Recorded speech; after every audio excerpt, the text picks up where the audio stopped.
Friends வணக்கம்.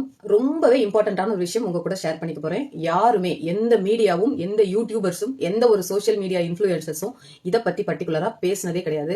எனக்கே இதை பத்தி தெரியறப்போ ரொம்ப ஆச்சரியமா இருந்தது. இப்படி எல்லாம் நடக்குதா அப்படின்னு சொல்லிட்டு. நம்மளுடைய கடன் சுமை ஏறிக்கிட்டே போகுது இல்ல நாட்டுல, எப்படி எல்லாம் ஊழல் பண்றாங்க அப்படிங்கிறதுக்கு இது ஒரு சிறந்த எடுத்துக்காட்டு அப்படின்னு சொல்லலாம்.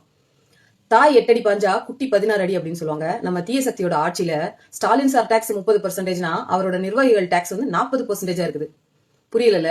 மகளிர் சுய உதவி குழு அப்படின்னு சொல்லிட்டு 20 பேர் சேர்ந்து ஒரு டீம் வச்சிருப்பாங்க. இவங்களுடைய முன்னேற்றத்துக்காக, பெண்கள் முன்னேற்றத்துக்காக நிறைய கடன்கள் கொடுக்கப்பட்டு எலெக்ஷன் டைம்ல அது தள்ளுபடி செய்யப்படுது அப்படிங்கறத எப்படி தப்பா யூஸ் பண்ணிக்கிறாங்க அப்படிங்கறத நானே நேத்து தான் தெரிஞ்சுக்கிட்டேன்.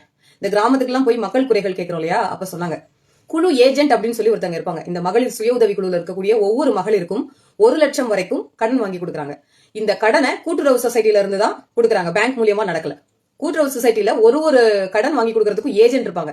இந்த ஏஜென்ட் என்ன பண்றாங்க அப்படின்னா, கரெக்டா எலெக்ஷன் டைம்ல தள்ளுபடி ஆயிடும், அதனால உங்களுக்கு 1 லட்சம் ரூபாய் வேணும்னா 40,000 ரூபாய் கொண்டு வாங்கன்னு சொல்றாங்க.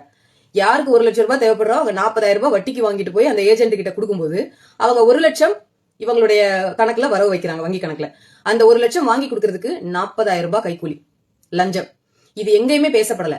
அப்போ ஒரு லட்சத்துக்கும் 40,000 அடிக்கிறாங்க அப்படின்னா, இத்தனையும் கவர்மெண்ட் தள்ளுபடி பண்ணும்போது அத்தனை கடன் சுமையும் தமிழ்நாட்டு மேலையும் தமிழ்நாட்டு மக்கள் மேலையும் மறுபடியும் திணிக்கப்படுது.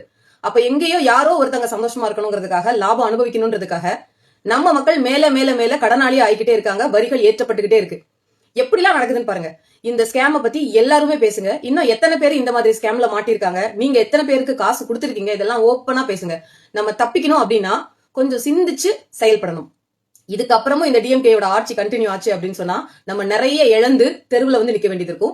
இந்த தடவை ஓட்டு போடுறதுக்கு முன்னாடி கொஞ்சம் சிந்திச்சு ஓட்டு போடுங்க. வாழ்க தமிழகம், வளர்க தமிழக வெற்றி கழகம். தமிழ்நாட்டின் அவல நிலை மாற சிந்தித்து வாக்களியுங்கள் விசில் சின்னத்திற்கு. நன்றி.